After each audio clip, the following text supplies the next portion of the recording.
The Trump administration says it's ready to unleash maximum economic pressure on Iran. Jonathan Hunt joins us now from Tel Aviv with the latest. We've received numerous messages from neighboring countries about shaping new security arrangements and economic cooperation in the region. The United States put the security of every single one of its allies at such risk through bullying and pure disregard for their interests for the sake of Israel. Now, the economic pressure is beginning to bite in Iran. There is no doubt about that. And therefore, Galibaf's comments are not uniformly shared. In fact, Iran's president, Masoud Pezeshkian, said just yesterday that it might be time to, quote, end the war today. President Trump picked up on that. He obviously hopes that the moderate wing of the leadership in Iran will ultimately be the one that wins out. Here's President Trump.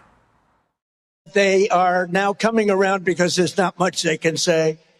When a country doesn't have any longer a Navy, an Air Force, radar, technical equipment, manufacturing, their leaders are gone. Their second set of leaders are gone. Parts of their third set of the leaders are gone. In fact, it's actually one of my biggest problems. I don't know who the hell to deal with. It's a problem.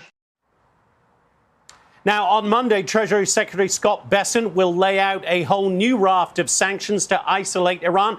That won't be easy as you look at the map there. Iran shares borders, land borders, with 7 different countries, not all of whom are sympathetic to the United States. To the north there, you see the Caspian Sea. That gives them a direct route into and out of Russia. There's also increasing use of rail links over land to China. So it will be interesting, guys, to see on Monday what proposals Scott Bessent may lay out for getting Russia and China on board with a new sanctions regime. Those two, of course, have very little interest in helping the U.S.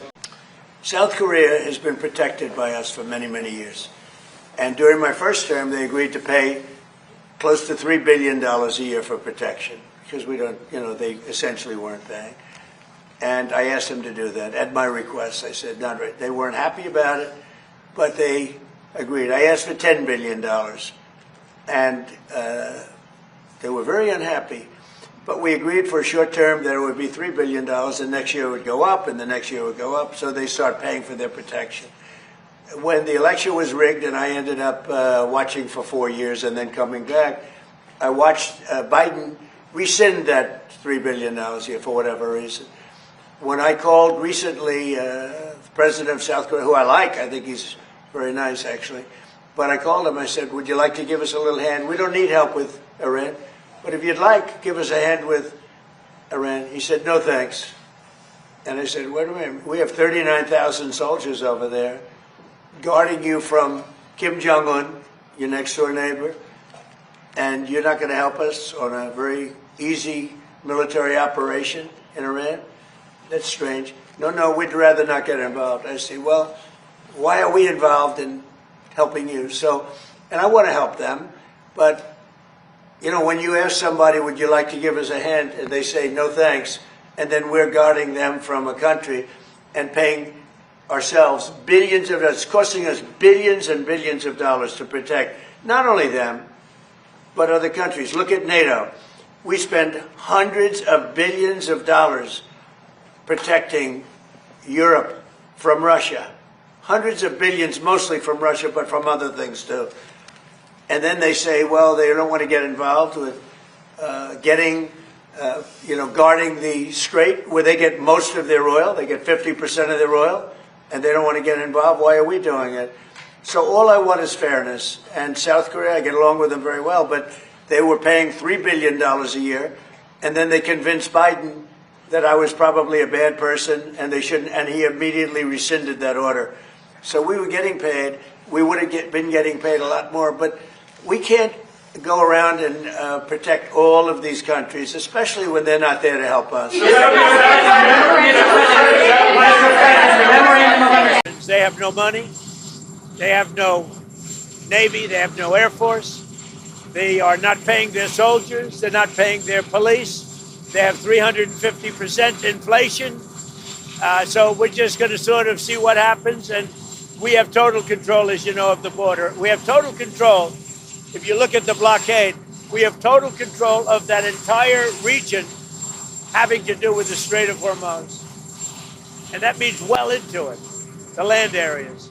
So they would love to make a deal, but they're not ready to make the right deal, in my opinion. Well, we believed earlier this week that we were moving towards a mutually beneficial agreement.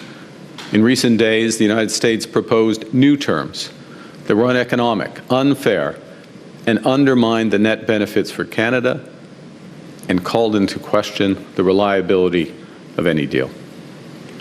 In short, they asked too much and they offered too little.